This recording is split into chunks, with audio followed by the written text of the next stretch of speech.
and I will call on you. You can either come to this mic, you can state your name if you wish, or we have a mic that can be passed around. So if you don't want to come up, we can pass the mic to you. The camera will pick you up better if you come up front, just so you know. Please ask one question at a time or share one idea with the panel. Depending on the time, we may circle back, so get your best question ready. Please be direct with a question to a specific panel member. And if it's an open question, then say so, and we'll just move down through whoever wants to leap up and maybe give their best try at it. Please don't interrupt. We may not be able to get to everyone tonight. You can reach out to us at any time, though. You may not agree with all of the thoughts or ideas or the information that is given here tonight. That's okay. Our differences are what make us great. In the interest of time, I ask that we stay on task. We have a narrow focus tonight and limited time, and that's dealing with crime and the effects it has on our community.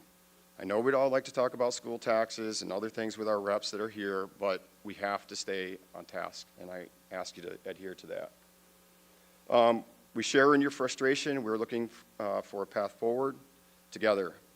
Thank you in advance for respecting this process. Now I'll have the panel introduce themselves, and then back to me. Panel members, please limit your introduction and opening remarks to 3 minutes or less. Doctor? Hi, I'm Katie Marvin. I'm a family doctor. I've been here 15 or so years. Also live in town and kid who goes to this school. So I'm here to talk about, or to be a resource for anybody who has questions around substance use disorder treatment and the options that we offer in our community, which is actually quite a lot. This topic is important because so many of the crimes that we're talking about tonight have substance use roots to some extent.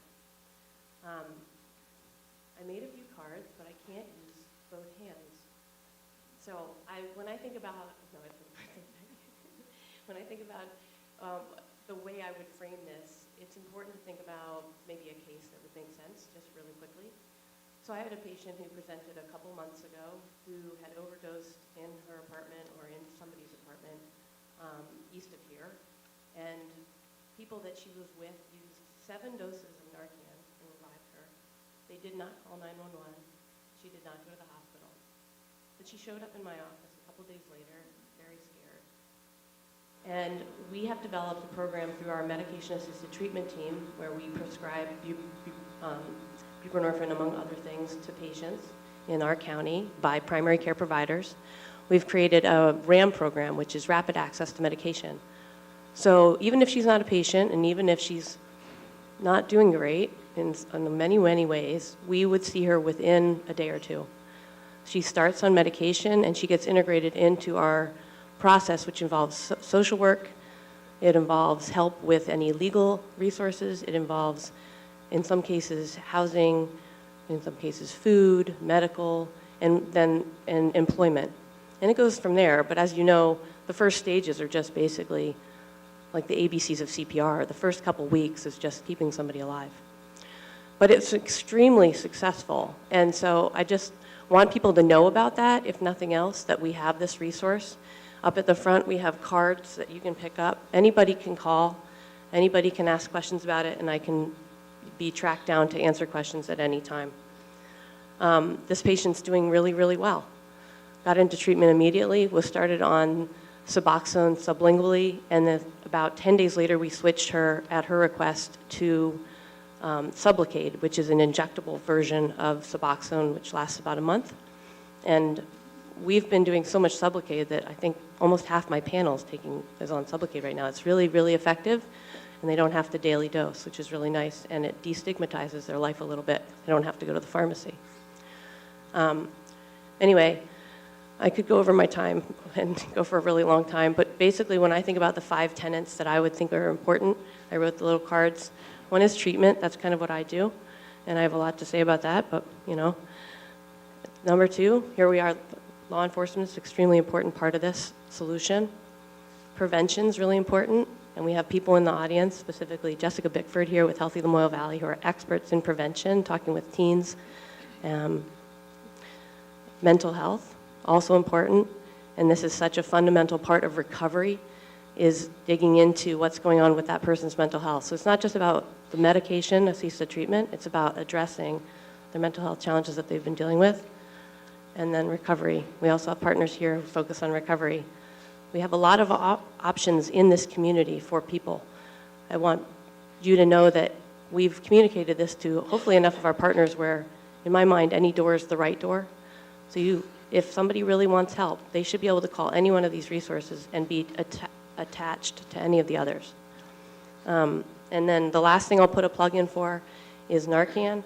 And you can get free Narcan at the Recovery Center, at Jenna's Promise, at the vending machine outside of the clinic in Johnson, or from me. So saves lives. And this, as exampled by this patient I saw a couple months ago, doing so well, starting her life over again, and not contributing to the continues of substance use in our community. Thank you.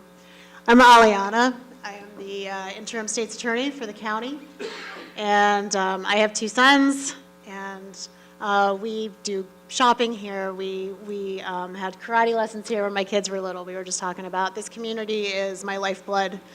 And as most of you probably, how many people in the audience are frustrated right now with their community and crime? All right, it's not as bad as I thought it would be. Well, we're all up here, we're pretty frustrated about it as well. One example I wanted to give you is when I was in court the other day, and we had this one defendant who had conditions of release in 3 different counties for crimes that he was being charged with. And he kept coming over and from Caledonia over to our county. And our law enforcement spent about 50% of their days trying to track him down, bring him into court. They brought him into court. He got released again. It's what we like to call catch and release program. So they saw him 2 days later doing the same thing in our community. So they called me up. And they said, what do we do with him? I said, bring him before the judge right now. So we just kind of asked forgiveness later. Instead of asking for permission, we brought him right in front of our judge. We said, look, he's here again, judge. These conditions of release are not working. He's right back in our community. He's breaking our laws. And so she basically said to us, I can't do anything, because the crimes that he is being charged with in our county are not serious enough to really have effective conditions of release. We're very limited in what we're allowed to do. And we said, well, Judge, what do you want us to do? You want us to bring him back to you again tomorrow? Because we know he's going to be here. And so she actually went on her computer and she reached out to the other 2 counties, to their judges, and said, hey, this is your problem. You need to deal with him. Otherwise, he's going to be right back here. So she, our judge right now, Judge Morrissey, is phenomenal. And she sees the web that we have in our community. It's not just each judge. It's not just each leader in our community. It's all of us together. It's all of us communicating together to solve a problem that is not easy to solve. It's very complex. We have laws that need changing that are not allowing us to keep our community safe. We have penalties that are laughable. And our law enforcement is understaffed, and they are working every day and every night trying to keep all of us safe. But they can only do what our laws allow them to do. At the state's attorney's office, we can only do what our laws allow us to do. The judges, even the judges, right, who you think is the most powerful people, they can only do what our laws allow us to do. I've had judges in court 4 times over the last 2 weeks say to me, you know what, Ms. Gerhard, this person is a danger to the community, but I'm not allowed to put them in jail prior to their trial.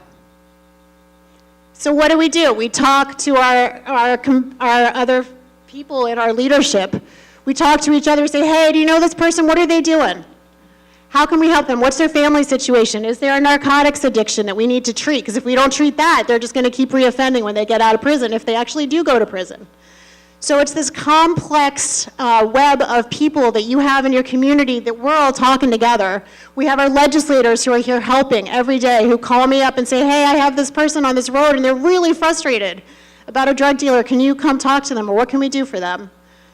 And we have people at the Restorative Justice Center, Probation and Parole, at the Child Advocacy Center, law enforcement, and we all talk together, we communicate.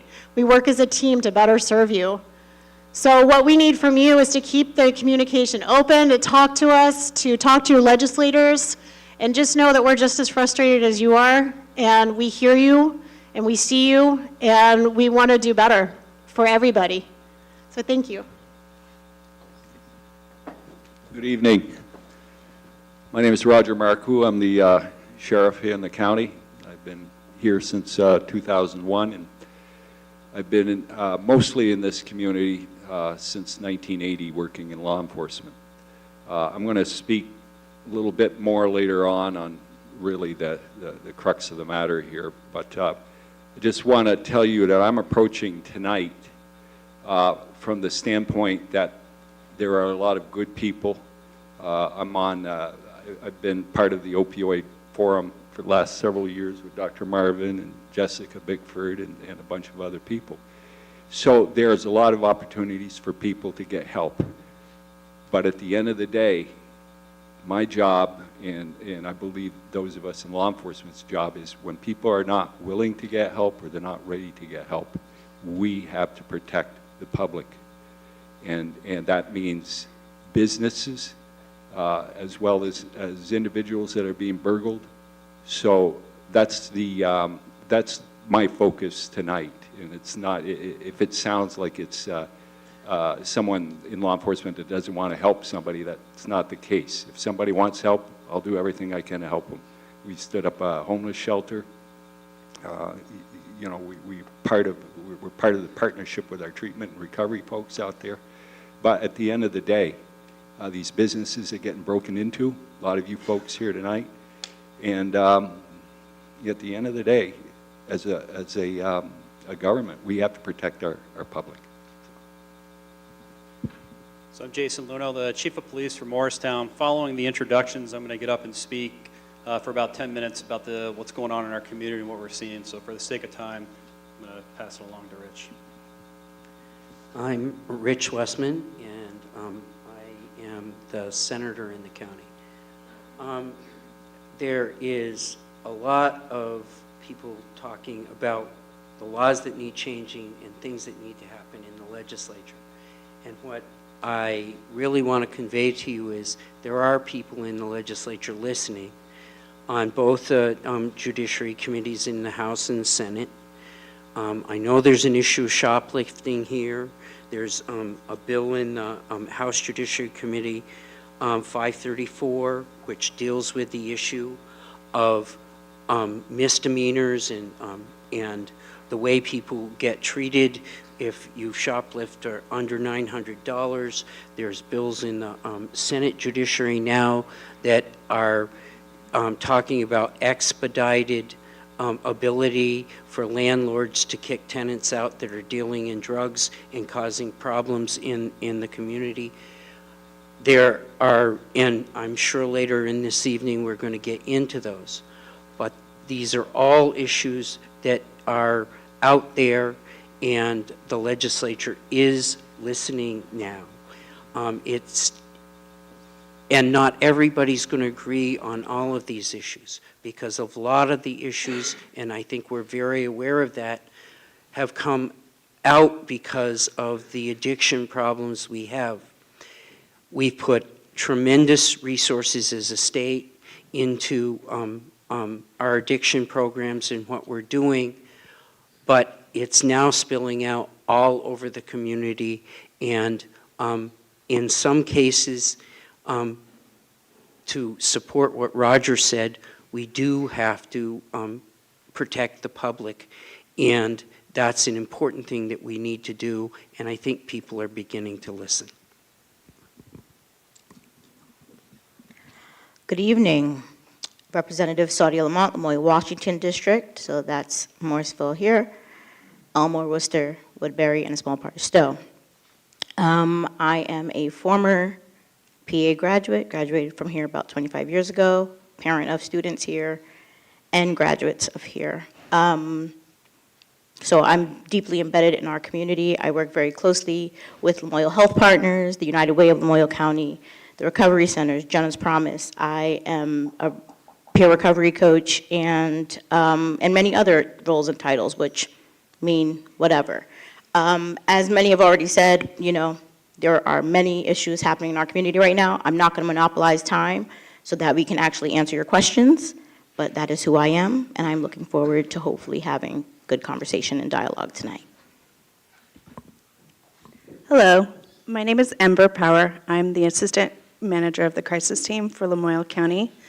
I am also not going to monopolize your time, but I wanted to share that our resources are spread very thin for the county, and mental health is a huge issue right now.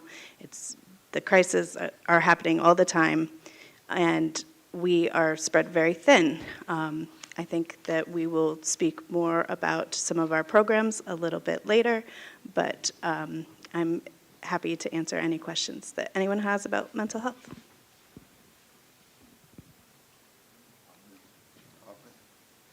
Can he hear us? Judy, can you hear us or no? Can,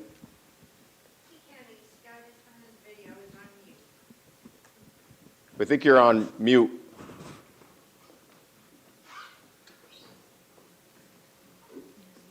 There you go. It's all on you.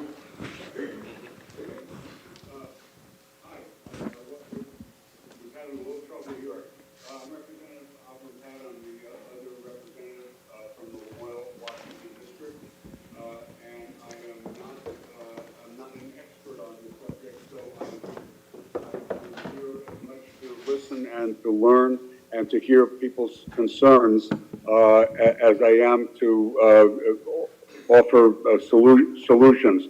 I do know, I'm very aware of the increases and the changes in criminal behavior throughout the Vermont, in Morrisville, in Burlington, in some of our smallest towns, and in some ways, and I'm sure not all ways, but in some ways, this is something that is happening across the country if you read the news. And I know that at least some of it is affected by the change that has happened in illegal drug use over the last number of years with different drugs, different access to drugs, and things like that. So again, I'm here mostly to learn along with everyone else, and thank you for putting this program on. Thank you. All right, we'll get started with the main event. It's worth noting that I think we're over 100 attendees tonight, so give yourself a pat on the back for coming out and sharing this experience with us, because it is very important. And make sure you contact your representatives. Your representatives for Morristown are all here. So this is who they are. Then we're going to start off with Chief Jason Luneau, and who is going to share the Morristown Police Department State of the State.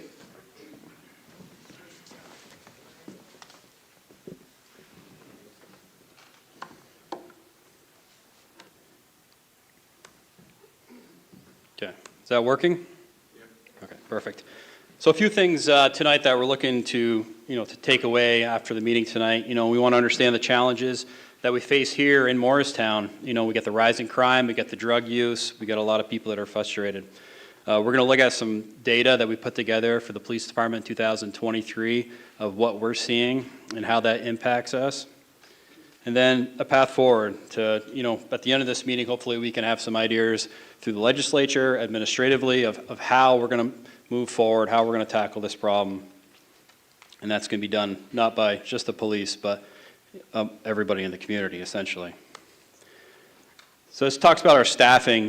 Some people may not be quite familiar with what we have for staffing at the Morristown Police Department, but we are currently full staffed on paper.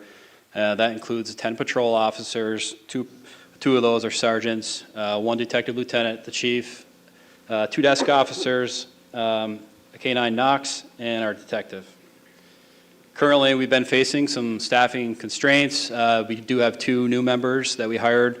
Both are in field training. One will be ready to work by themselves, hopefully by April 1st, and then the other one will be ready to go by July 1st. And then we have one out on a medical leave from a work-related injury, and then we have another one on military leave. So it's been over the last 6 or 8 months, we've pulled it together with some overtime and some other people filling in for the administrative side of the house, such as the chief and the lieutenant and the detective filling in on shifts to help make sure we have 24/7 coverage. You'll note the mental health embedded position is currently vacant. So last year we secured funding with Lamoille County Mental Health to hire an embedded mental health specialist. It took us a few months to find somebody, and in November we finally found somebody, and they started at the end of November, and they lasted for about 4 weeks, and unfortunately they moved out of state. It was a great program. It is still a great program. It worked out very well, and we are actively trying to fill that spot right now. So 2023, we just were short of 5,000 incidents, 4,987, and 303 arrests. What's noteworthy on the arrest is that 104 of those are repeat offenders. So over a third of our arrests are the same people. And you're going to hear a lot about that tonight, I have a feeling, before we're done. To break some of those down, you know, the areas that we see that we're frustrated with are the conditions of release. You know, we had 19 arrests in 2023. 12 of those were committed by the same 4 people, so about 63%. And the other big one is thefts. As we all know, the business community was hit hard last spring, and honestly, it just happened over the weekend, so it's not like it has stopped since 2023 stopped. So we're still seeing it, but it's an increase, 115. But the same thing, you know, 44% of those were committed by the same 17 people. So that's noteworthy. Trespassing, that's the other issue we're seeing. You know, if people are getting trespassed, they're not supposed to go into Price Chopper. Well, they violate that, they go to Price Chopper or different other businesses or residences. You know, that's up to 103. Same story. You know, 29 of those 103 were actually arrested. The other 85 of those incidents, or 83%, were committed by the 24 people. So 24 people committed 85 of those trespassing complaints.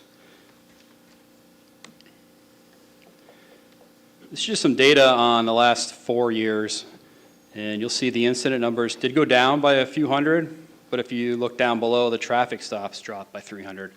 You know, I get a lot of calls or emails about, hey, can you go up on Stagecoach Road and do some motor vehicle enforcement? We never see a cruiser up there, or Randolph Road, or wherever it may be.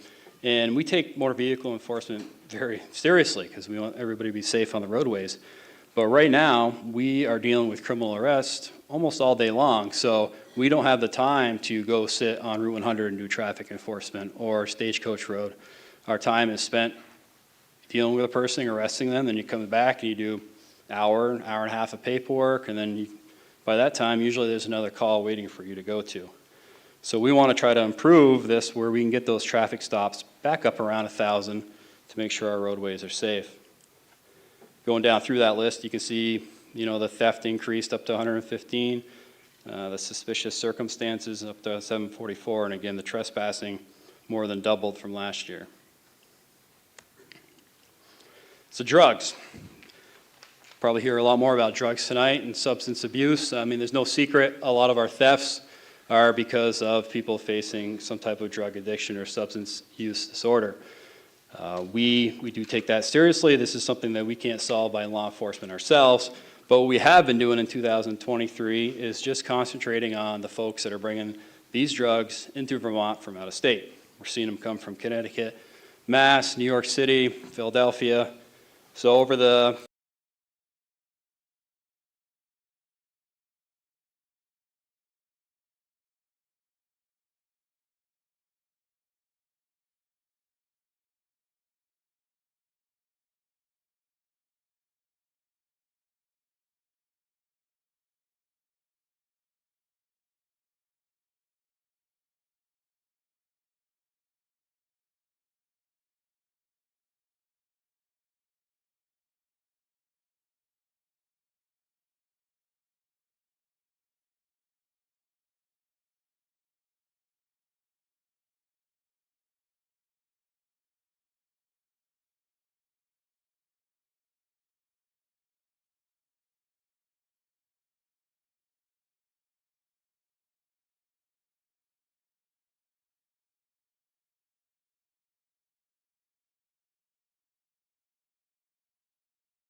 So they'll go to court, month and a half away, and they'll be released on conditions of release.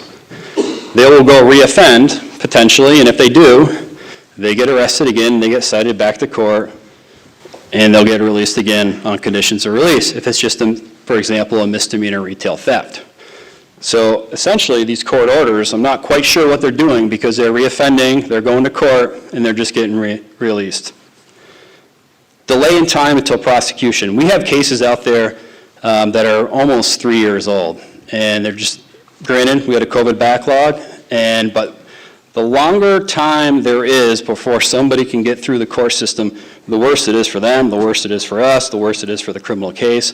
We really want to see that time shrunk down. So when we cite somebody in court, they're in court, they get through the process within a short period of time, and it doesn't take years. I mean, retail thefts, misdemeanors shouldn't take that long. An acute emergency medical treatment facility. You know, this is something where, like, the ASAP was good for people with alcohol, but what do we have for people with drugs? We have nothing here. And we would really like to see some type of an acute emergency medical treatment center where we have somebody under the influence that wants to get help, and they're not in a good state of mind when we're dealing with them. There's a facility we can bring them to with people there that can really harness them, get them in, pointed in the right direction, and hopefully get them into some type of further treatments. And the other thing is just people not willing to participate in the criminal justice system.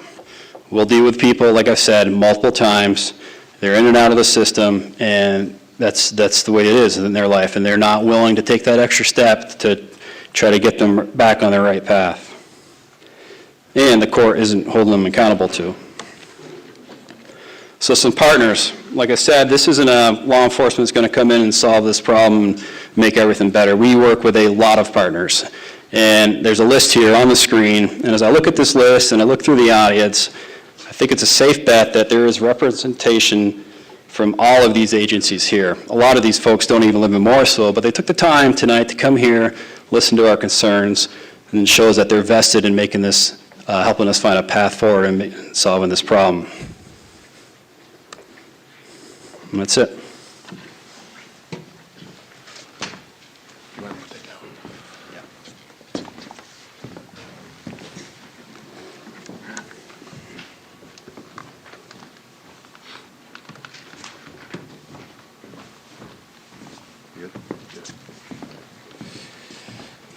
So some of you you might have saw that we polled the town and asked for questions in advance. If you had some questions, we got some good responses.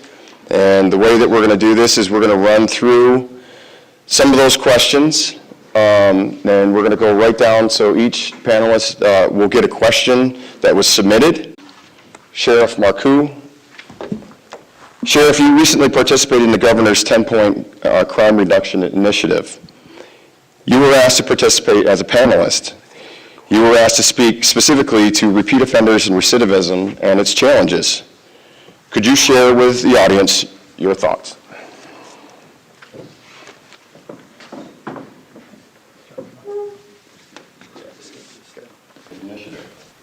Thank you. You were asked to participate as a panelist. All right, so I wrote a statement, and I'll try to get through it as quickly as I can. But I was specifically asked to sit on a repeat offender panel. And this is after doing some research and everything. I think some of this is going to dovetail with Chief Luneau. But I'll read it to you. And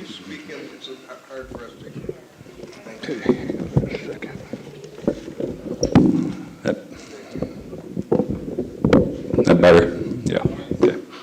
All right. Repeat offenders are contributing to criminal victimization and re-victimization, the undermining of the quality of life in the communities that we serve, the eroding public confidence in our judicial system, and the increase in fear that people have for their own safety.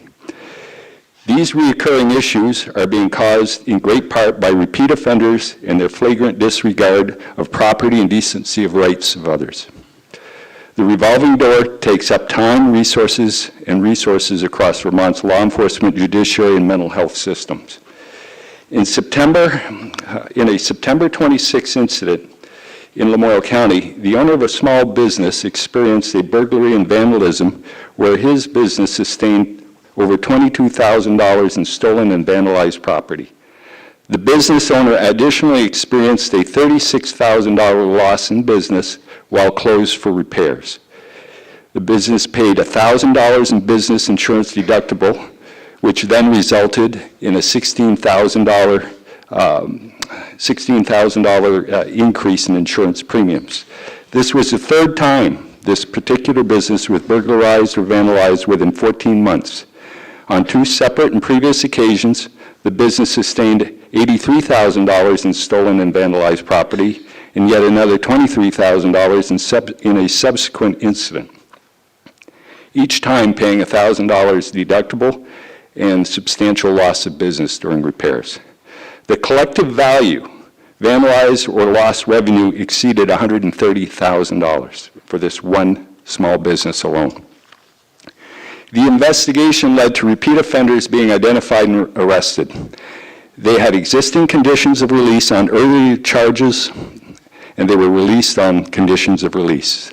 On December 3rd, 2023, there was a burglary into another small business, Quick Stop in Lamoille County. And the perpetrators, who were caught on video, are well known. They were identified as some of the same individuals who committed the earlier burglaries and vandalisms at the previously described business. The damages and loss or stolen property for the store exceeded $12,000. At the time that I wrote this, I said the store owners are in the process of selling their business because of their repeated and ongoing burglaries. Well, they sold that business. During subsequent investigations, it was learned that, excuse me, one of the suspects is identified in 170 law enforcement incidents and or involvements in a 10-year period between 2013 and 2023, and has been charged with a felony and 22 misdemeanors and 16 convictions during the same time frame. A second suspect is identified in 44 law enforcement incidents between 2014 and 2023, has been charged with 2 felonies, 1 misdemeanor during the same time frame.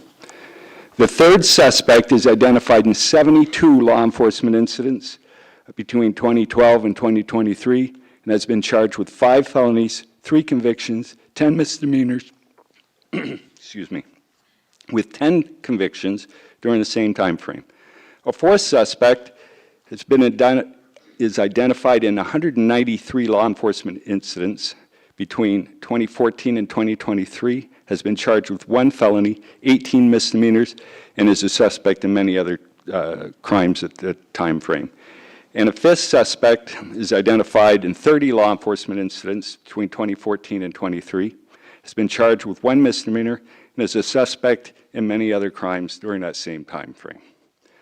Although victims often have insurance, what isn't taken into consideration is the emotional toll on the victims and their employees, or their loss of business, the insurance deductibles, and the ultimate increase in insurance premiums that are a result of the actual crime.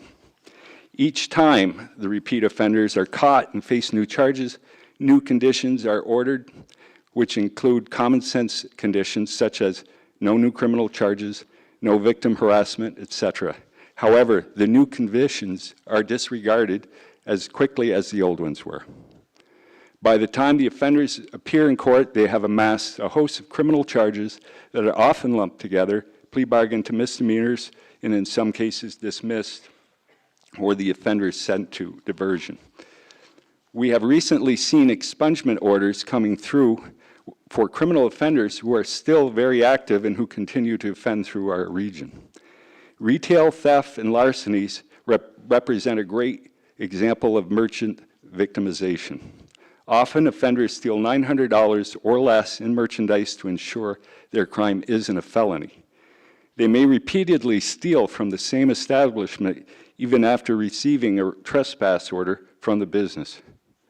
Merchants across the state of Vermont are reporting thousands of dollars in merchandise stolen, or in some cases, small business owners are reportedly closing their doors. A local grocery store employee stated that they had lost $65,000 in one department. and an offender admitted to a probation officer that he'd stolen $60,000 in merchandise from another business. Both of those businesses are in Morrisville. Drug violence is fast becoming the most dangerous threat to the public safety of Vermont. We are seeing more and more out-of-state criminal drug dealers and suppliers making their way here, bringing gang violence and the mentality with them. In our rural communities, we find the number of gun violence incidents increasing and raising serious concerns. As a result, our local drug distributors are quickly adopting the same tactics as the out-of-state drug trafficking organizations. It is important to note often that people distributing drugs and people suffering from substance use disorder are one and the same and refuse treatment. These same individuals are often involved in sex trafficking, gun thefts, straw purchases of guns involved in violence, and most always repeat offenders. We must create and impose meaningful accountability standards and related consequences if we wish to have a positive impact or influence in deterring the continued increases in homicides and violence associated with those criminal activities. Hardly a week passes without news of yet another gun violence incident occurring somewhere in the state of Vermont. They are happening in larger metropolitan areas as well as our rural communities where there are less law enforcement resources available. In many cases, existing laws are not utilized or criminal violations are never filed. The creation of new laws will only be helpful if they're evenly applied and used to achieve a more timely and effective and meaningful consequence for criminal conduct and behavior. As a law enforcement official, I believe that I not only have the responsibility to enforce the law, but an equally important responsibility to protect the public. Civil rights and the rule of law are the foundations of our democracy.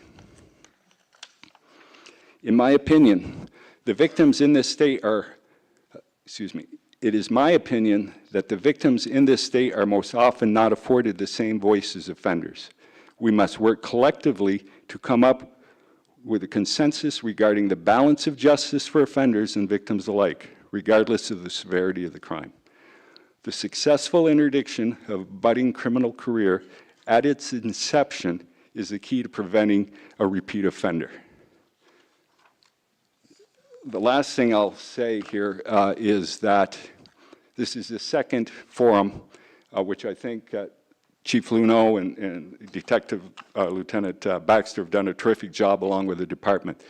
But after this second meeting here, it's going to be time for us to try to figure out what we're going to do. And Senator Robert Norris, who is in the Senate Judiciary Committee, has agreed to meet with Chief Luneau and myself with taking back some of what we learned here tonight, because the committees of jurisdiction are the judiciary, both in the Senate and the House, and that's where things have to start changing. So, thank you very much.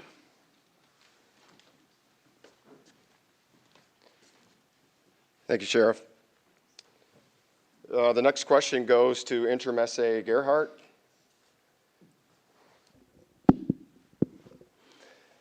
When reading the court reports, it seems there are many repeat crimes, DUI for instance. They have very light consequences. Many of the crimes, when they are multiple crimes for one person, are dismissed. Not knowing what the intricacies are of the court process, my question is, what has been found effective in countering repeat violations? Are the sentences being provided actually a deterrent statistically? And if you needed me to repeat anything, I can. I'm too short for the podium. So, all right, so that's a great question. And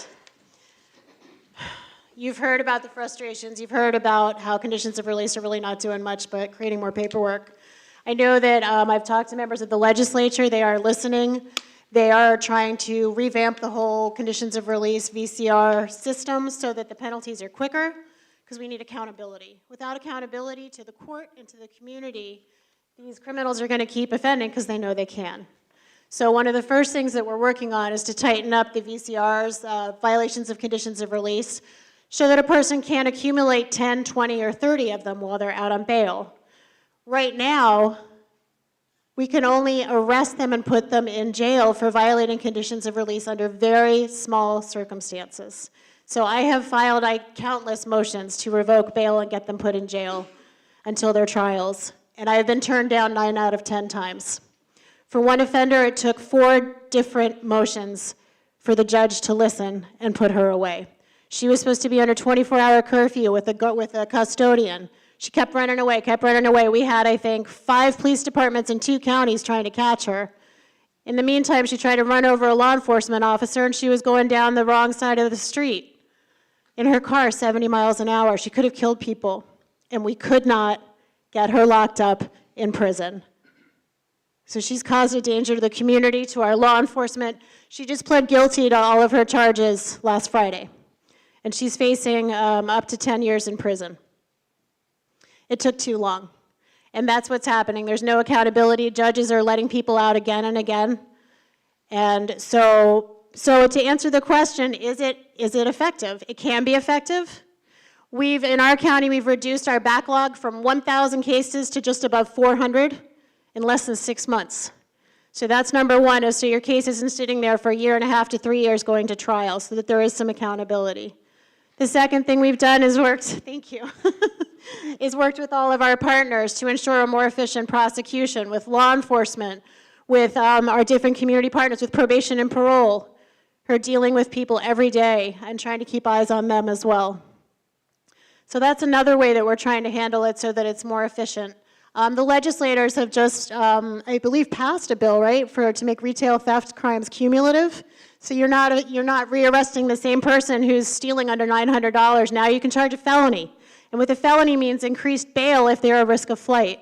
With a felony, it means increased chances for real punishment. After 3 felonies, we can charge someone as a habitual offender, which means they are looking at up to life in prison, and that we have a way to hold them in jail before they go to trial. So these are all really important tools that I've been using. I've been trying to get people to plead guilty to at least 3 felonies if they are a multiple offender, because then I know the next time they're mine. And that's the only way right now in our communities that we are able to get people to plead guilty, is you offer them a carrot with a low minimum and then a really high maximum. And then they reoffend and then you've got them. It's frustrating. It shouldn't be like that, but that's the way it is right now. And we're working to change that with our legislators so that they understand what we're dealing with every day. Did that answer it? Yes. Okay, thanks.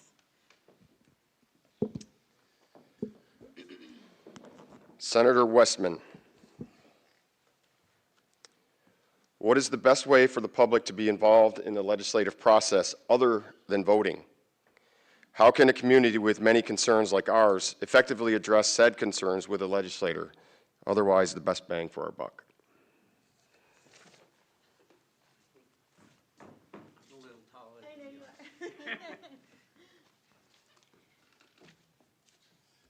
So, what we don't know, we don't know. Can you hear me now? What we don't know, we don't know.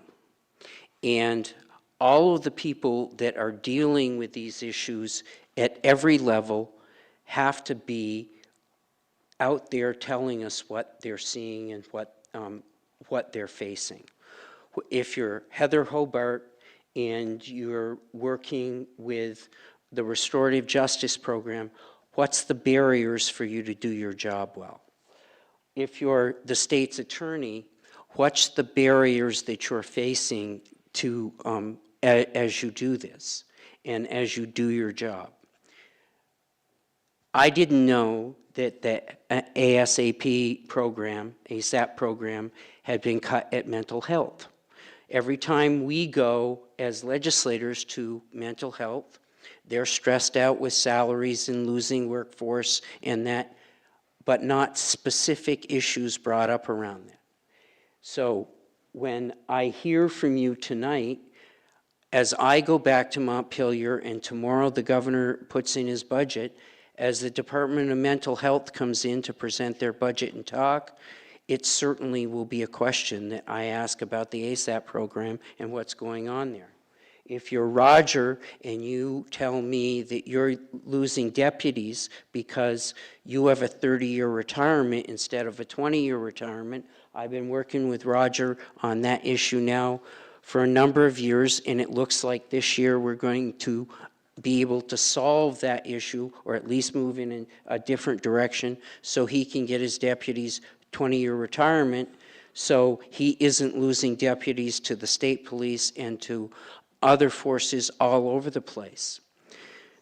We've got a backlog in cases, and even at 400, that's a lot for a small county like this. I know now that we need a deputy state's attorney in this county to at least help us through the backlog, maybe longer than that. I don't know that, and I don't know how to push for that unless I get the numbers, unless I get the background. I can easily go to Annie Noonan and John Campbell at the state's attorneys and sheriff's association and say, as we're beginning to advocate for more money in the budget to do that, my county needs help. I don't know that unless you come up and you tell me that.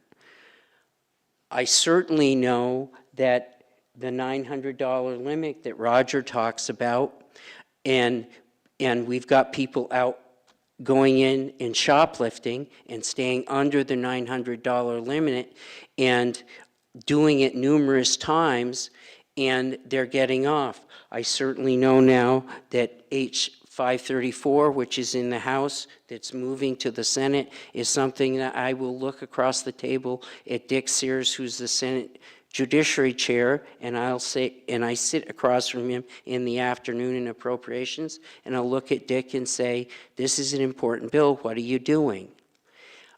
I don't know what I don't know. So it's important for you to send me an email, contact us, tell us what the important pieces are. You know, I stood with a landlord not very long ago talking about somebody dealing drugs out of their apartment. There's now a bill that they're working on in Senate Judiciary, S-58, and what that would do is expedite evictions for people that are doing illegal stuff within an apartment. But I have a face in mind. I have someone that I can call up and say, what do you think? I need that help, and that's how you can be helpful to those of us, whether it's Saudia, whether it's Dan, whether it's Melanie. We don't know how to be effective unless you help us.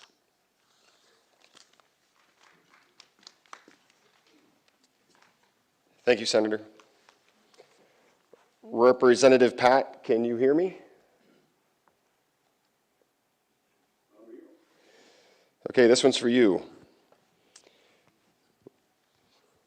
What is your position on bail reform and why? For example, the 2018 bail reform bill capped bail on misdemeanor offenses at 200. There's a current bill in Legislator S-27, which looks like it will abolish all cash bail. Do you have thoughts on this? Right. I actually looked up the status of S-27, which did pass the Senate late March, I believe, of the previous session of last year, and came over to the House and was referred to the House Judiciary Committee. And I looked that up, and they have not yet taken it up. It was referred to their committee, but they, since that time, have not held hearings or anything like that. And I will be asking the chair of the committee what their intention is, whether they intend to take that up. But in terms of my position is somewhat mixed. The bill that did pass in 2018 dealt with people who had committed a misdemeanor that was eligible for expungement, which means that it's I guess, a low-level enough crime that it could be, it would not stay permanently on someone's record. And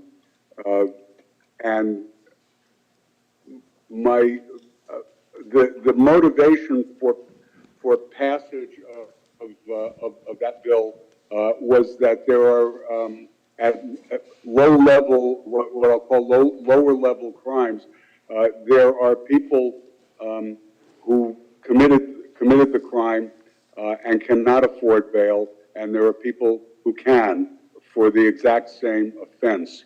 And there seems to be an inequity there that someone can end up sitting in jail for a period of time because they can't afford bail, and another person who did the exact same thing gets out. I think that's the motivation. What's my position? I guess I would have to say I have mixed feelings. I understand that that motivation, that for things that are classified as relatively minor, and I want to emphasize that for the victims of those crimes, nothing is really minor. But for relatively minor crimes, there seems to be inequity if someone can end up being stuck in jail for a period of time and someone else who does the same thing hasn't. So I did vote for the bill in 2018. In terms of the Senate bill that came over to the House, I'm going to be following that pretty carefully, and also talking to members of the Judiciary Committee. As I said at the beginning, I know a lot about some things, but I am not an expert on these issues, and I really need to hear from the members of the committee who have begun taking testimony, not on that bill specifically, but on general on the increase in crime levels and what's happening and how that's affecting our communities. Thank you. We're going to add a little bit to that about bail. Bail can be confusing. It is in our Constitution, and Roger was going to talk a little bit about it, but we were on the same. Go ahead, Roger. Just So, for some first of all, as much as law enforcement would like to see it, bail is set up just to guarantee people's appearance. So it can't be used as a punishment, to lock somebody up because they're continuing minor level crimes. Homicides and everything, you can put somebody, you can incarcerate somebody or lodge them pending the proceedings. But for lower level crimes, unless there's a constitutional amendment, that's the only way that we're ever going to be able to use bail for anything other than an appearance to ensure someone appears. So I don't know if that gets it. Yeah, so when you're talking to your representatives and you want to talk about bail, just educate yourself a little bit about that, knowing that it cannot be used as punishment or for public safety. Now, conditions of release that are set by a court is a whole different animal that's not in the Constitution and can be worked on. And I know that in the judiciary, they're probably going to be hearing this. And the fact of the matter is that when we have a judge that sets conditions on Monday, the person's back in front of them on Tuesday and has to say, because you've committed a misdemeanor, you have effectively rendered my conditions that I told you don't do this yesterday ineffective today, because it was only a misdemeanor. So with that, you should be asking for conditions to mean something. And that becomes a court order, whole different thing than bail, so don't confuse the two. Can I talk on that? Sure. So unlike the constitutional amendment that would be required, as we talked about, your state representatives can amend the law. So right now, if you're charged with a felony and you violate a condition of release, it's a misdemeanor. If you violate it 500 times, it's a misdemeanor. There's no quicker way to get you in front of the court for violating a condition of release. I think most of us have had children at one point in our life, and if you try to punish your child 6 months down the road, is it going to do anything? No. If they keep doing the same thing over and over again, and the risk is worth more than the punishment, are they going to keep doing it? Yeah. So that's what's happening in our community. We have felons who have been charged with 20 VCRs, and they're still out on the street. So what we need, in my opinion, is an escalating scale of VCRs. If you're charged with a felony, then you violate the conditions the judge sets. That's a felony. If you do it 2 or 3 times, then the penalties are escalated, and you're brought before a judge within 24 to 48 hours. That would be what I would want to do. If you violate a judge's conditions, then you should be held accountable immediately. Because what does that say for our judicial system? If nobody cares what a judge says to you and they just keep committing crimes. So for me, it's really important to have the escalating penalties, to have a quick turnaround, and to have accountability in front of the judge. And that's something that we can do as a community, and that our legislators can bring our voices to the judiciary, the judicial session, and let them know. That would be a huge help. It would be much easier than amending our Constitution. And in one of the slides that we had, we talked about people that are like, we can't have just a system that, you know, allows you to say, I'm not going to participate in our criminal justice system. Because effectively, that's what happens with this certain group of people. They're like, I don't care, I'm not going, it doesn't mean anything anyways. And everything just keeps getting compounded and compounded and compounded. So that's what we say when we're talking about everybody participating. All right, Representative LaMont. Can you share with the audience your position on H72, an act relating to harm reduction, criminal justice response to drug use, otherwise known as safe injection sites for the lay person? Pros and cons, and probably speak to rural versus urban. Okay, thank you. Can you hear me? Okay. Well, I have conflicting feelings about that, but feelings are relevant, in my opinion. What I did when that came up was there was testimony that happened in committee, and I myself decided to speak to partners whom I work with, as well as other folks in the community, and get thoughts, opinions, and ideas, because it's not just about what I feel, it's about what's best for the community. And so I had to do my due diligence and figure those things out. What I learned via testimony that took place in the House, as well as debates on the floor and in communication with constituents and community partners and community members, as well as people in recovery, is that there were mixed messages. And so overall, I will say this with my whole chest, wholeheartedly, I do not believe humans are disposable, and I will always support recovery and preventative measures to save someone's life.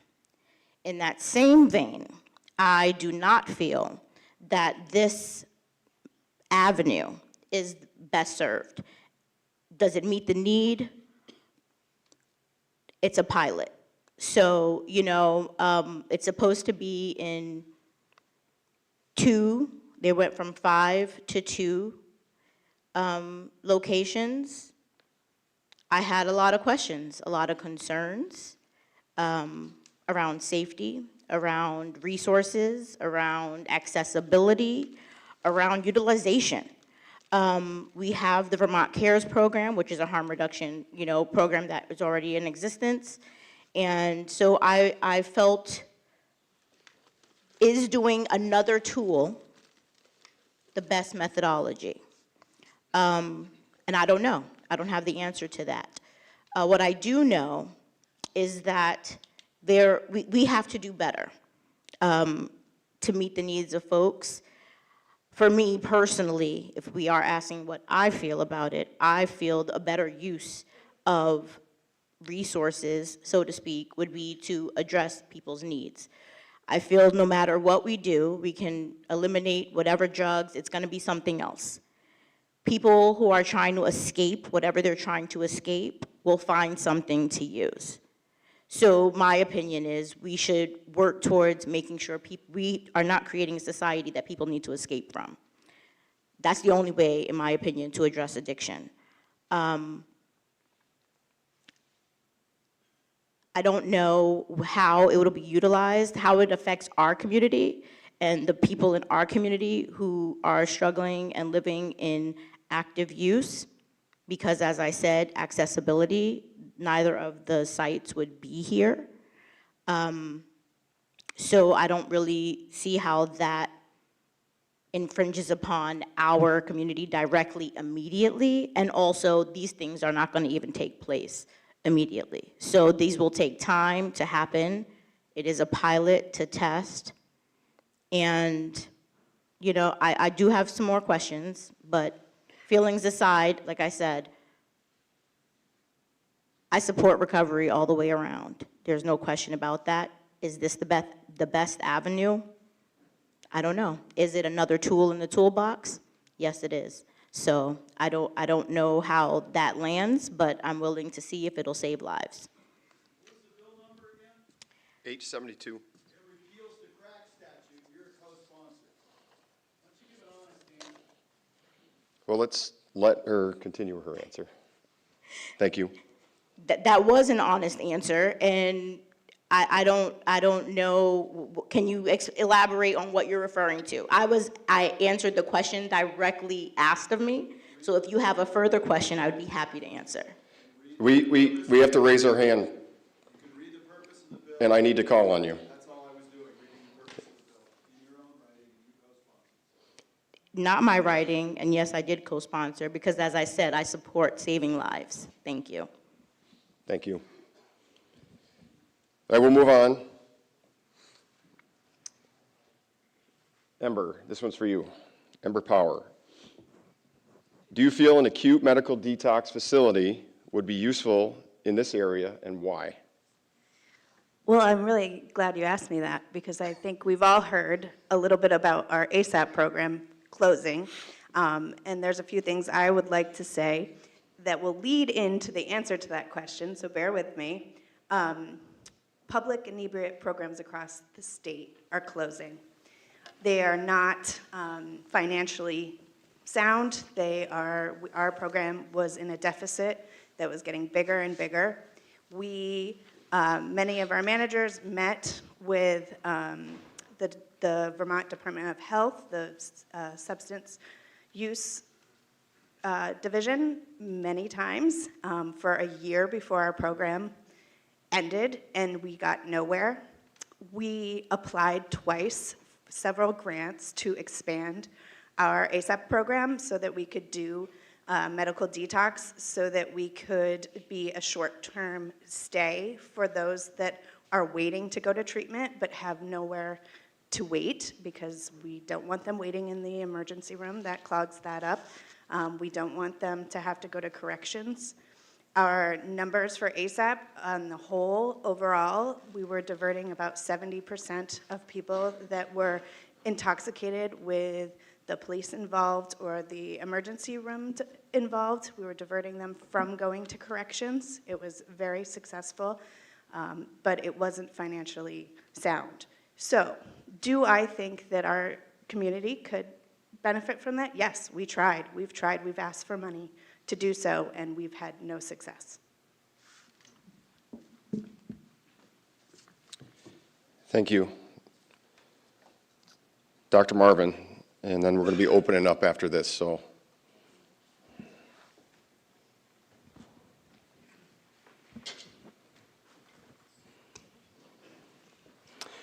What current treatment options do you see for people who are resistant to treatment and are tied up in the criminal justice system? You have any thoughts or ideas on that? Sure. Sometimes you have to just ask why. Like, what is the underlying reason why they would not be interested is the biggest thing. Everybody's going to have a different answer to that. They may have had a bad experience with it in the past. They may feel stigma or shame from their family or friends. They may really not understand their options. They may think they have to go to an inpatient facility and they just can't get out of work or leave their kids for that long. So a lot of times we're breaking down a lot of these myths, saying, look, we can do this now. You're not going to have to pay anything. You're going to you're gonna feel better tonight. You don't have to leave work. You can still take care of your kids. So a lot of times we have to just figure out like what the underlying driver is to that reluctance, because oftentimes it's very correctable. I can definitely think of patients who we've done all of those things, and I still feel like I'm doing a lot more work than they are. And I don't understand why they don't want treatment. I mean, it cannot be fun to be a repeat offender. Like, it's not a great life. And in some cases, when I see the paper, I know a lot of the people.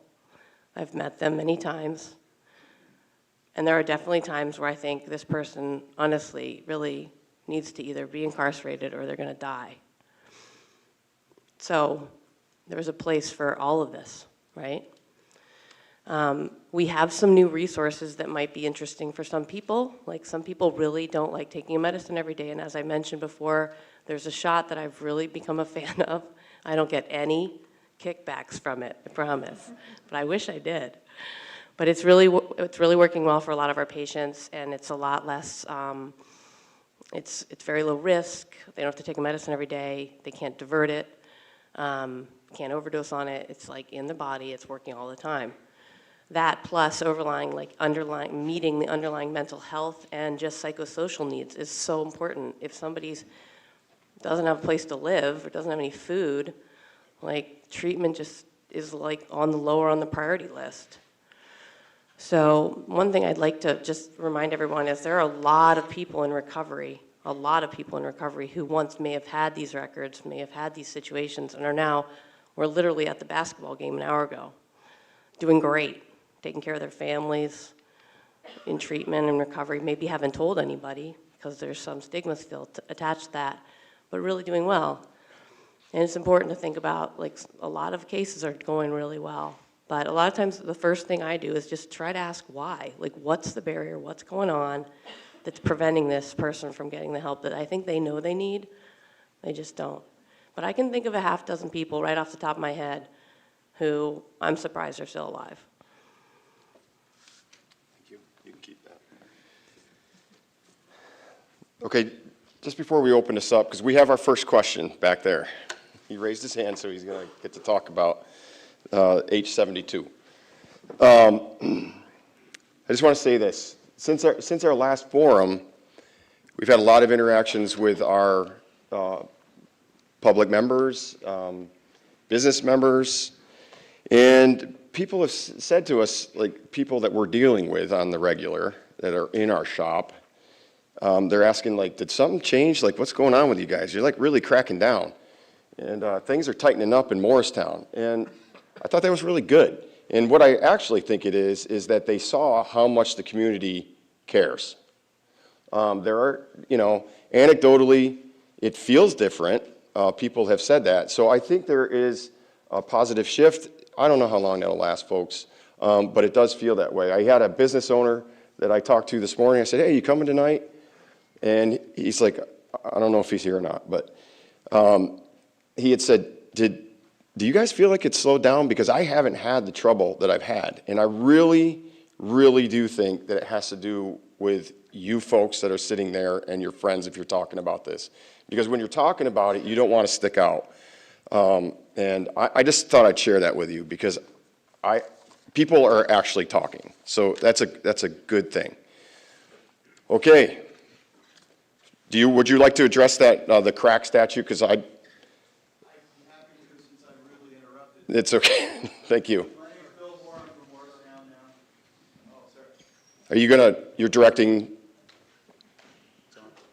My name is Bill Moore. I'm from Morristown now. I just recently removed here. So the reason I brought that up was because I would love to teach everybody in the room how to spend 5 minutes and learn how to track and spot every single bill that every legislator sponsored. It's a very simple process on the website. I did it on my phone while she was answering the question, and I did it to prove a point. That bill has multiple elements, and that bill also repeals the definition of trafficking in cocaine derivative substances. If you're caught with more than 150 grams of any of those, you're automatically charged with a higher crime called trafficking, which the state's attorney, I'm sure, can address. So I did that to point to the fact that the bill is not about a pilot project only. It does a lot of things. And in order to find out what they're doing down there in Montpelier, you really need to just spend some time on the website and find out what your legislators are sponsoring. I also looked up the average salaries of some of these judges who are letting people go. Our current judge here in Superior Court is listed at making $257,000. If they're not doing a good job, then at judicial retention, which I believe is what, every 2 years, Rich? Is it every 2 or whatever it is? I think it's 6. What is the review, and why are they getting so much money and not having their butts handed to them and tossed to the door?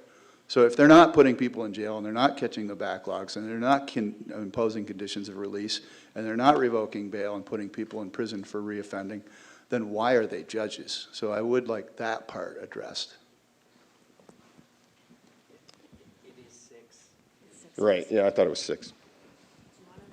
You want to take a little bit of a shot at? I think it really goes back to, let me help you out here. I think it goes back to exactly what we said, and thank you for bringing it up, because the whole point is, folks, you're here as an informational meeting. The first time that we did this, we didn't bring our representatives in on purpose, because we wanted to see how you as a community would respond to what is actually happening. And then we wanted to come together as a community and starting to sharpen our voice, because that's what you need to do. You need to educate yourselves. You need to come together as a community. And the senator stated, if I don't know, then I don't know. And that means that we are not doing a good enough job at articulating how we're feeling as a community and getting it to the right information. Because the question is that you need to say, Senator or Representative, I understand that you're under appropriations and you're not on the judiciary, but we have these issues that are associated with crime. And the judiciary takes that up, and how often do you interact on our behalf? That's a must. Is that fair enough? Okay. Just so you know, like the judges go in rotations every 1 to 2 years. So our judge now, Judge Morrissey, is the first person since I've been here who tries to hold people accountable as much as she can. She's the one that put this woman who was running over our law enforcement behind bars. She's the one that has gotten our backlog down from 1,000 to just above 400. She's the one that in the middle of a sentencing will look at the defense and say, well, why'd you do that? You know, you terrified this person. You stole from this family business. Why'd you do that? And she will, like, call them to task. So I just want you to know that if we can keep her forever, I would love that. If you have any pull in that, sir. But just so you know that she's done an amazing job. When you guys show up at hearings, I point it out. She sees it. She sees people. She sees our community activists, our community heroes who just don't give up. Even though the defendant hasn't showed up 10 times, they keep coming, and they let her know that they care. And that really makes an impression on Judge Morrissey. So she's really doing, I think, a phenomenal job for our county. Thank you. Okay, Hi, I'm Melanie Carpenter. I'm one of the newest representatives for Lamoille County. And someone just brought up the fact about like knowing where the bills are. And one thing I would say as a new person to this whole system of trying to find bills is make sure you're on the most advanced edition of it. Sometimes they change dramatically from how they're introduced. So like Act 72, or H 72 rather, has many iterations. So just make sure that when you're looking on the website that you have the right version, and sometimes that can be tricky. So you can also ask your representatives to help you find that if you're concerned about one. So just wanted to put that out there, because H 72 is different now than it was when it went, and when it goes to the Senate, it will come back differently. So I think that's just helpful for the dialogue so you have the best information. thank you for clarifying that. Yep. I had one up here first, and then we're going to go back. Good evening. My name's Barry Bernstein, and I'm actually on the border between Calais and Woodbury, Washington County, and Lamoille. But I wish it was all black and white and easy to understand. I've had friends who had kids who are addicted, you feel for them. I've been on my road 50-some years. 5 years ago, we had a double murder, drug dealers. Somebody came from Massachusetts, shot them both, burned the house down. And I think if I came from Hardwick coming home and being a good Samaritan, stopped to ask, and it happened to be the guy who did the job, I wouldn't be talking to you. But my house was broken into, grand larceny, $100,000 worth of jewelry.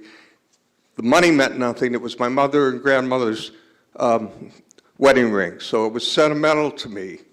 That person got probation in Lamoille County, was up for sentencing, didn't show up in Orleans County. Same thing happened in Orange County, in Washington County. No communication. And that person's still on the street and keeps getting brought in. And I don't understand why the probation in Lamoille County, why they had 3 years probation in Lamoille County when they had outstanding warrants. So it's not black and white. It's not all police. We need more judges. We need more police. We need something that can lock people up where they can get treatment. It's going to take a lot of money, and it's going to take a lot of coordination. And it's not simple, but it's affecting more of us all the time. Thank you. Thank you. Ed? Oh, we're going back next, but the microphone's right there. We're here. Martin Green. Just a few comments and some suggestions.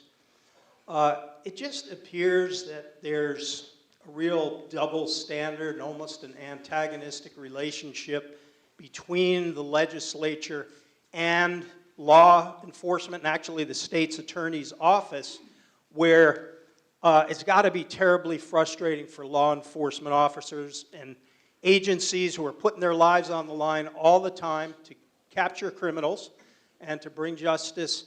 And yet, I'm seeing, as Bill referred to before, a lot of these new bills being sponsored that decriminalizes prostitution, drug dealing now, safe injection sites, and even making it harder for landlords to evict tenants. So it seems like the legislation is working against what the state's attorney and law enforcement is trying to do.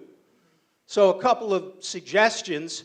Let's do whatever we can, as the state's attorney had mentioned before. If we need to make an amendment to be able to, the suggestion I have is if someone is caught and arrested within a 24 to 168 hour, 1 week period, they just go to jail.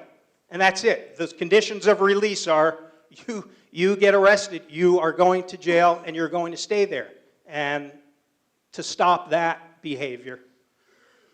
The other suggestion is I think it should be mandatory that all our legislators should have training with Siri Rooney and victims advocates to really hear from victims what the impact of crime is on them and their families, and to really pay attention to that side of what's going on, how it's really affecting them and our communities in order to get a really good perspective on that, and hopefully to influence the legislative decisions that you make. Thank you. Would anybody like to respond in any? Thank you. I'll start. I'm sure some others might have some things to say, but again, the problem is going to be jail. And we've got a difference in philosophy at the legislature. We've got those folks that want to try to help people and correct their actions and what have you, and they firmly believe in that. And then we've got people that want to throw away the key. So there has to be some balance there. But, at the end of the day, we live in a democracy, and we just can't shoot each other if we don't agree, with the way things go. And, I worked in a country for 5 years that's the way it was. If you went, whoever had the most guns got their way. So that's going to be the challenge, is trying to convince anybody to incarcerate somebody, even if they've got, 10 failure to appears or what have you. So that's the whole key to this, and I don't have an answer for it. So just to that end, this is what we're talking about, and I'm going to bring you back to it again. We talked about this. This specific group of people that are choosing to not participate. That's where I believe, and most of us believe, the focus needs to be. If you looked at the slide, this is just 2023. If you looked at that, you can see that we have a specific group of people who, it gets even higher. I mean, I don't have the numbers, but I'm going to guarantee you they are addicted. And that's a sad state of affairs. However, if we need to adjust our accountability in this community and in our state, that's what you do. You focus on these people who have been told you need to come to court. That's what a court condition does. Doesn't matter if you have a misdemeanor or not. That's what it says. But they're like, I don't care. And they tell us, trust me, they tell us to our face, give me the paper and let me go. I'm not going to jail. And they're out there doing it all over. And that is extremely frustrating to us, to the victims. Do we have the will to hold people accountable? And that may mean jail. But here's the point. Nothing isn't working. And that's effectively what's going on. There is no accountability for those that are choosing to not participate. Remember that. There are people that go, and they go to restorative justice, and restorative justice is a great thing when you're willing to participate in it. There is no mechanism to hold a certain faction of these people that, as the numbers indicate, this is intelligence-driven. This isn't me just talking. This isn't anybody up here talking. This is what is happening. That's where the focus needs to be. The conditions can be dealt with on the legislators' purview. They can do this if we get and articulate where we want to see the changes and what's happening to us. And I hope that there's enough conversation going back and forth that they can help us and say, this is how we can get there. I need you to do this. I need you to come and testify in one of the hearings or the bill reviews. I mean, they're taking testimony, but you're right. Sometimes I wonder if they're taking the right testimony, because there does at times seem to be a conflict. But remember, we're not all the same. That's what makes us great. However, this is a room full of people with many beliefs, and you're all here because you're frustrated, but know what you're frustrated about. And we're telling you, you're frustrated about this small group of people that are not participating, and our government does not seem like it has the will right now to deal with it. But because there's so much talk about this is going on across the state. This is in Rutland. They're having these meetings, and they are fed up with it. The governor had his 10-point crime initiative, reduction initiative. This has gotten the attention. Don't pick up your foot. Keep it on the gas. Next question. Ed, I know you were. Ed Wilson from Morrisville. None of these problems that we're talking about tonight are new. We've seen all this getting worse, and now I think it's getting so bad it's coming to a head. And there's a solution.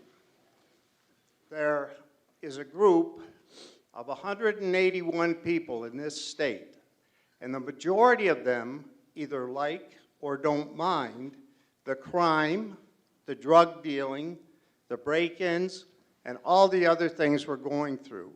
And the reason I can tell you that those 100, the majority of that 181 people don't mind it is because they haven't changed it. It's been going on for a long time, folks. Those 181 people are 150 legislators, 150 House members, 30 senators, and 1 governor. And if you want changes, you have to make the change there. That's the only way that we're going to see any change. You either have to make them toe the line. They're the only people. They're the only ones who can change us. No one else can do this for us. They have to do it. The police and prosecutors are understaffed. They need more money. And even when criminals are arrested or convicted, we need a place to put them. I had a state's attorney tell me that he had spent the better part of a Friday trying to find a bed for a person with mental problems. If he can't find it, who's going to find it? The other thing that I'd like to know is who set $900 for a limit that you can steal that much until you get in trouble. We could all go over to Hannaford's tonight and get get $800 worth of stuff, and I'll bet it would be cost effective. That we would be better off even after we were arrested. And the other thing is, I would like to see the legislature start passing laws that affect criminals. Instead of banning guns, banning different things, or making laws that only we will obey, you would get a lot of help from all kinds of groups across this state if you would make mandatory sentences for guns, using guns in a crime, mandatory sentences for stolen guns, and do something with those people to get them off the street. Thank you. Thank you. Anybody want to? Nope.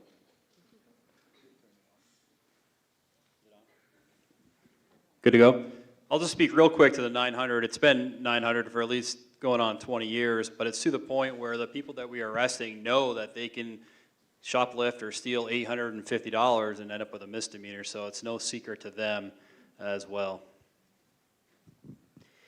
So what you talk about is focusing on those people that are the real problems here. And I hate to tell you, but we can't buy our way out of this problem. When corrections cost almost $100,000 for everybody in jail, we can't throw everybody in jail. But what we can do is make those people that are the real problem, we can have consequences for those people, and we need to do that. And that is where we have to concentrate, and that's where people like myself need your help to do that. You know, I go back to, if you get a DUI, 80% of the people that get their first DUI never show up in court again. And we shouldn't be spending all of our time on that. We should spend our time on the people that are repeat offenders. Really, here in Morrisville, those people that are shoplifting, it's not a huge group of people. Those people need to be held accountable. Sorry, do you want to say something? Yeah, I just want to address one thing about the legislature and the process and that indifference that you're feeling. And first of all, I just want to name that I'm a new member. I've only been there a year. It took an extended period of time for me to even learn how to navigate how things work. Second, I just want to name that I don't think people understand the reality of what happens in there. And so the Judiciary Committee hosts a lot of things, as well as Corrections and Institutions, two separate committees working on two different things. I would highly recommend folks sit in on committees, and there was a question of who's testifying. You can find that information out on the website as well. And you can also contact the chairs if there's something that you would like to testify on and see if they will hear you. I think there's a real miscommunication between, I've only been here, like I said, this is my second year now, but what I'm learning is that the disconnect, the tension, we're operating within the systems that we can. And I don't think that that is named often enough. And when we talk about accountability, and we talk about who, it's a lot of finger pointing, when in the reality, we can only operate within the confines of which we can, which is our committees and then our votes on the floor. As it was stated by someone, there's 180 members, and so things have to pass through both chambers. The process in which we operate is complicated, and I would strongly encourage all of you to come down, sit in on committees, sit in on the floor, and listen to how things operate and navigate, because you may soon learn that it's not as simple as one person. Any one person up here cannot address this. And as you keep addressing, there's a certain, if we are addressing people who continue to do the things, that's the only way to address the issue, because it's not the entire community. And some of the things that have been brought up have been set in place. This is not a new problem. As it was mentioned, it has been increasing over the years, and some of the things that have been spoken to have been in place for quite some time. So can we work together to change that? Sure, let's try, but it's going to require that interaction, communication, and collaboration between community members, our legislature, our law enforcement, our municipalities, and everyone to address this issue. It's not about you. It's about us together to help improve our community. Thank you. We had a question right here. Yep. We can bring the microphone to you. Thank you, Andy.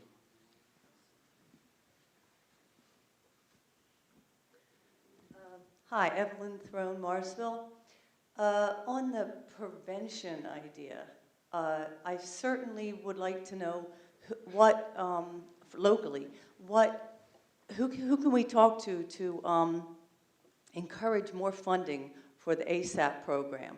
Because if that can help some people who are in that program, and it can also free the police, which it sounds like they're overwhelmed, they're frustrated, I just applaud them up one side and down the other. I was never that aware of it till I moved here, and I'm really appreciative of how we can talk to them. Even though they're so busy, they still will talk to people.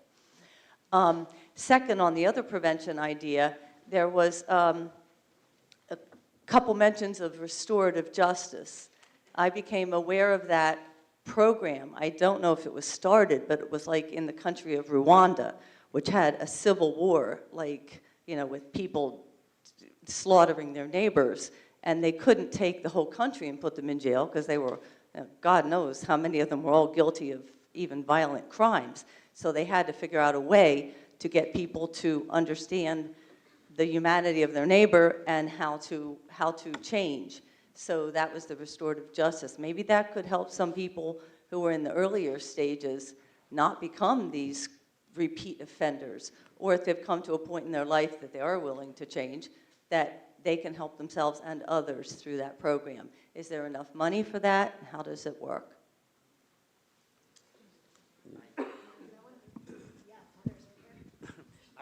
I see Heather's right here, and I'm sure she'll talk. Here's what I will say about the ASAP program. I can guarantee you after tonight and after the conversations that I've had with Jason lately, that as soon as mental health comes in for their budget, there will be questions asked about that. I can guarantee you that.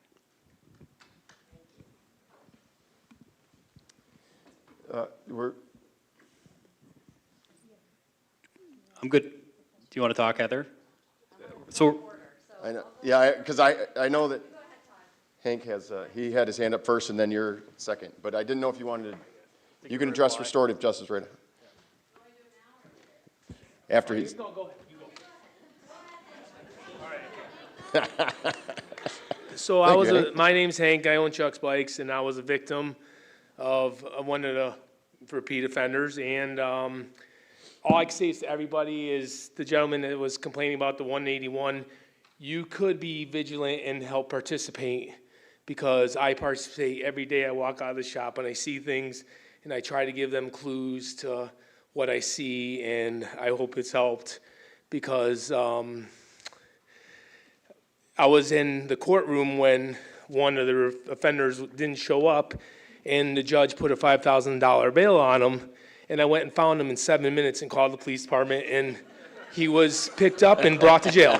So, really, everyone here is got to be part of it, and I would like to see also on the housing rental thing, also something to come up with the Airbnbs, because I had my stolen bike in one of the Airbnbs from a user that called and left us a message with a picture of the bike inside the house, called the police station, and one of the officers went up there, scared him away, and then I was driving back to the police station, almost got run off the road by one of the trucks, called the Stowe Police Department, and told them that the truck was full of stolen goods and probably a bunch of drugs, and that police officer said, okay, we'll see what we can do, when it probably could have been a big drug bust. So Airbnbs are being housed, and that's where vigilance has to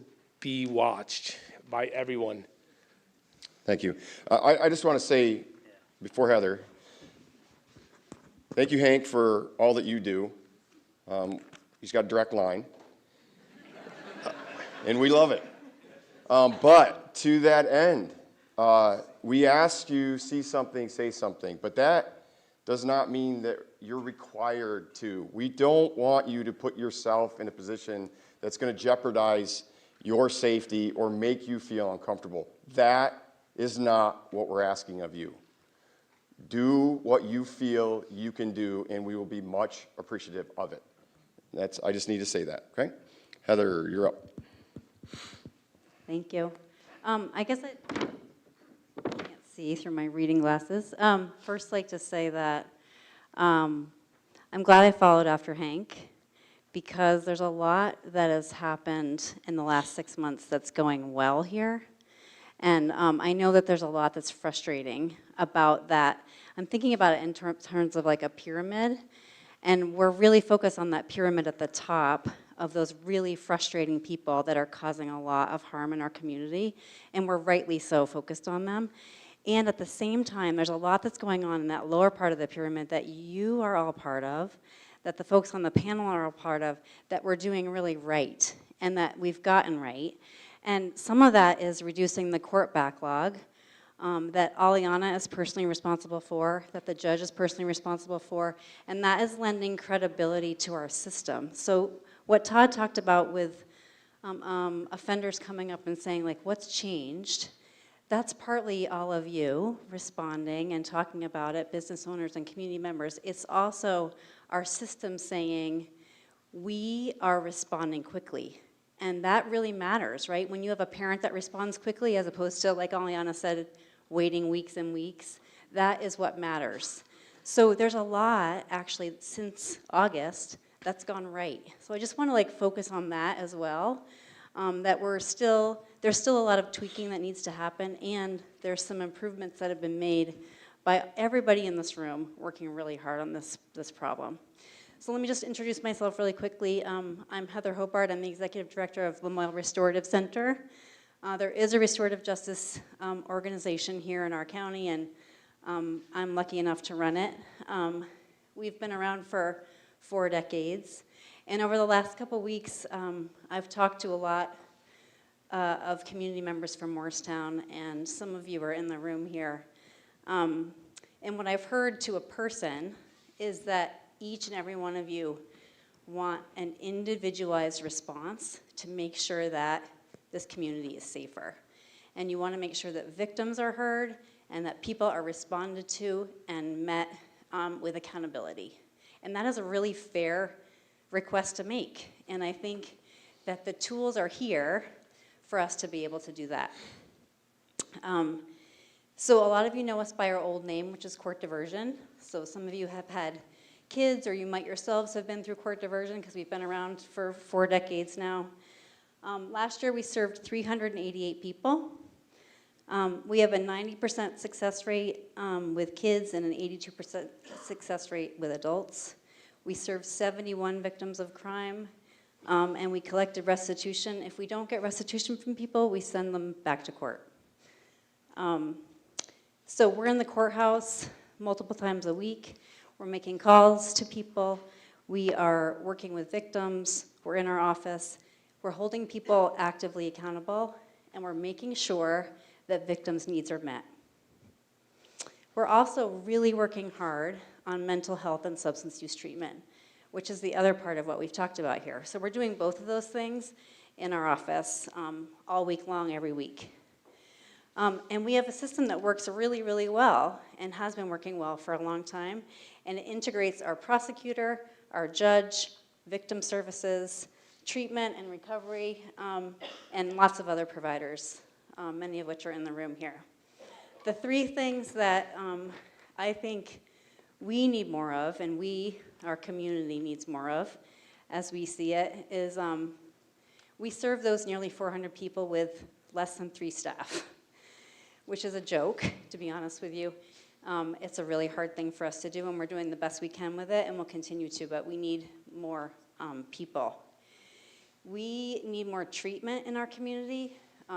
When we're at court with people and we're holding them accountable and saying, look, you can choose this option that Aliena's offering you, which might be a sentence that's very, very harsh, or you can go to treatment right now, but the treatment isn't for a couple weeks. That option is really hard. We need treatment options that are available immediately for people, and that's something that's really not available to us in our community. We also need more housing. So 10 to 15% of our folks that we're working with right now are unhoused. And when they come to us without housing, it's really hard for us to talk with them about getting better and holding them accountable. So those are the 3 things that, as we see it, we really could use. We need more people to do this work. We need more treatment options, and housing is really important. So I really thank you for your time and for all of your effort. This shows you how much you love this community. So thank you. Thank you. I don't see any other hands. Assistant Judge Dave Iacovone. You'll go next. You want to go up there, or do you want to stand here? God, I'll stay here. Okay, go ahead. Thank you. I'll be brief. My mother taught me a long time ago. She said, remember, Dave, when you point your finger at someone, the others are pointing back at you. I'm not about blame, and I don't think most of the people in this room are. In fact, I'm very grateful for everyone on this panel. I know you care deeply about this community, and you work very, very hard. But as I've been listening tonight, and much of the challenges seem to be around the internal processes of bail and conditions, etc. Could any of you share with us tonight what you believe the primary root causes are that drive literally hundreds of people across the transom that are part of the incidents that you deal with? We can have mandatory sentencing, we can have all kinds of things, but until people find it in their hearts not to do bad things, we'll always need more workers, we'll always need more prisons, we'll always need more police. How do we get upstream? How do we get ahead of this so that people don't do bad things? Thank you. That's a great question. Anybody want to take a shot? I was going to say one of the. I love talking about prevention because it's near and dear to my heart as a parent, as a coach, and as a physician. We have incredible resources in our community, but so many of these things have to do with resiliency factors and making sure that teens know that they're cared for, that there's somebody out there that cares about them is one of the most important resiliency factors in teens. Screening for and treating mental health, and we get back to the important need for better funding for mental health care, and I think that's a top priority. And also role modeling. It's really important that our communities do their best in terms of role modeling behaviors that they expect in their kids. And that's not talked about enough. So prevention is really key, and I like what you said, Dave. Thank you. I'll just say two things. And Heather kind of mentioned it already, but when we do deal with somebody that's a substance abuse disorder user, sometimes it's 2 weeks before they can get into a facility, and we really need a place such as some type of acute detox emergency facility where we could place them immediately, because 2 weeks is too long, and they will immediately change their minds. That's what I have for that. Now I'm being a hog. Now I'm being a hog. This is important. One thing that's really important is that the outpatient model that was established and paid for by Blueprint for Health has better statistics for recovery than an inpatient model in many cases. It's always a really good place to start. So this was a study done by Richard Roston at UVM. It's been looked at. And our outcomes, especially for opiate use disorders, are incredibly, incredibly good. And people, like I said, a lot of times there are barriers to going to treatment. It takes them out of their community and their workplace and their families. So it's always a good idea, and I think we are going to connect. We've been sort of having this conversation, like why aren't we starting with that option for many people and making it court mandated? It's absolutely fine to do that. If we don't hold people accountable, this is going to continue. If people that want to break the law for the very first time are held accountable, perhaps they won't continue. But if nothing happens to them, then it's going to continue. Okay. I think we have, did anybody else want to add anything on that one? Okay, we have two more questions. We have a gentleman here, and then we had one behind. We have 7 minutes left. Yes, Bob Bortree. I live here in Morrisville. I would echo the comments of the gentleman that spoke before me. I fail to understand how we got to this point. I look back when I grew up through the years, there was rule of law, there was respect for each other. Where did it go? How did we get to this point where I see it on a daily basis, and I'm not talking about drug use, I'm talking about on the highway. The disregard for just civil respect for each other and caring about each other. It's just disappeared.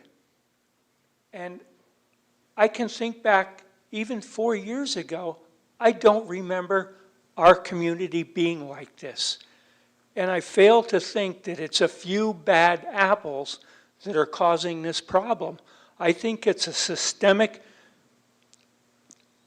way that we've begun to treat each other, and our disrespect and our inability to follow the rule of law, be a good person, be an honest citizen, help each other, be kind. Where did it go? Can anybody address that? When did this begin to permeate our community? And how do we get out of it? Each one of us needs to be a kind and good person. I see it every single day in my car, on my bicycle, and it's not the drug, it's just this nastiness and this disregard for any kind of rules, laws, anything. Just, there you go. That's, you know, and so maybe someone could enlighten me and the community here.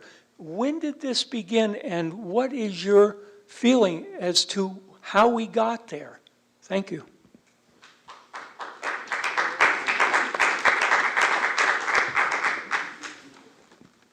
Does anybody want to take a crack, or are we going to leave that for everybody to take an introspective look on what you do for your community?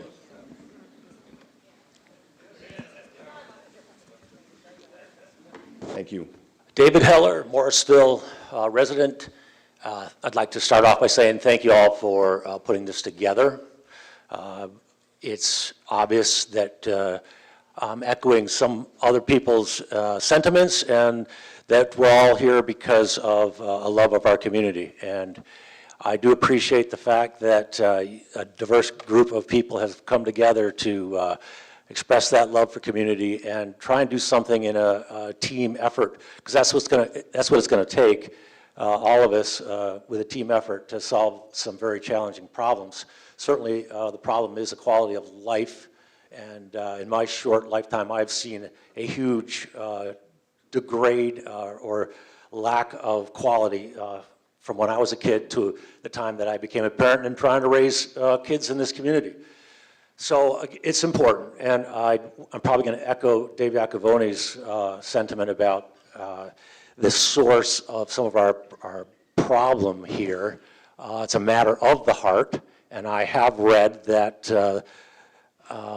a source of that problem that we're up against, the lack of rule of law or the respect for the rule of law, it's a matter of the heart. And lawlessness, which is something that we're dealing with, is the result of the love of men's hearts growing cold. And again, I'd like to applaud and thank the people that have shown up here tonight. It's obvious that the love of your hearts for this community has not grown cold. I do want to acknowledge the team effort that has gone on here in this community. I know it's not a small accomplishment to have rebuilt the police force. Kudos to the police department in Morrisville for maintaining and a strong presence in our community. That is certainly one of the tools that we need in our toolbox. I've got two questions. It's about law, and forgive me my not understanding it very well. Perhaps another tool in the toolbox is this: can the laws be changed to make the misdemeanors cumulative, and it now becomes a felony? And then the second question would be, I think our representative, Avram, you said that some of our criminals or violators of the law don't have money for bail, and some do. Well, why not the criminals that do have money be required to pay for those who don't?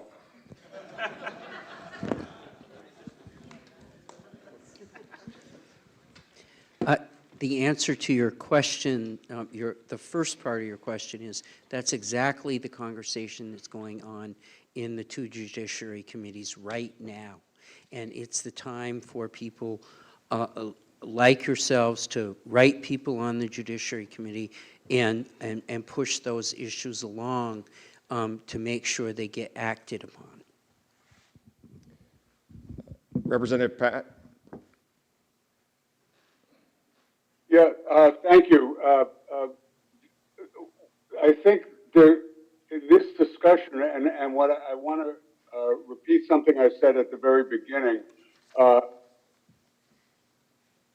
When people here are talking with such feeling about what is happening to our community, I know that the same discussion and the same questions are being asked in communities, not just across Vermont, but much further and across much of our country. So there are some underlying things that I mentioned at the beginning, including the increase and the changes in drug use and drug marketing and manufacturing. That's one big one, but not the only one. So there were two questions here. One is, what can we do on the preventative side? It has to be done locally and by community, but these are statewide and national issues that when we ask ourselves what has changed it's not just what has changed in our community, it's what has changed beyond our community that we share with other communities. The second question is much more specific, and that is law enforcement and the courts. And when something happens, are we taking the right actions, and can we, and if there are places where we're not, what can we do to correct that? What are the obstacles in the court system, or funding, or any of that? That's to me, that's what do we do when something happens, when someone commits a crime, whether it's a misdemeanor or a much more, serious crime with violence and property destruction. That we can actually be sure that works, that it gets enforced, and that people aren't getting off without repercussion. But I want to emphasize again that we are talking about, as I see it, the underlying issues that get to the prevention side of this are very widespread in our society right now. Thank you. All right, Can I, real quick? Thank Yes. you. I just wanted to speak to a couple of things, because a lot of the folks that we're talking about are people in our community. They are members of our community. I know some of the names because I grew up with them. It's not so much of people coming out of the community and coming in and committing crimes. These are people that we know. And so to get to how do we prevent things and it being a matter of the heart, be better humans. Where did this start? It started with hate, it started with division, it started with people othering other people, and people feeling less than. It starts with our youth in the schools. I don't know if y'all are aware of the things that are happening.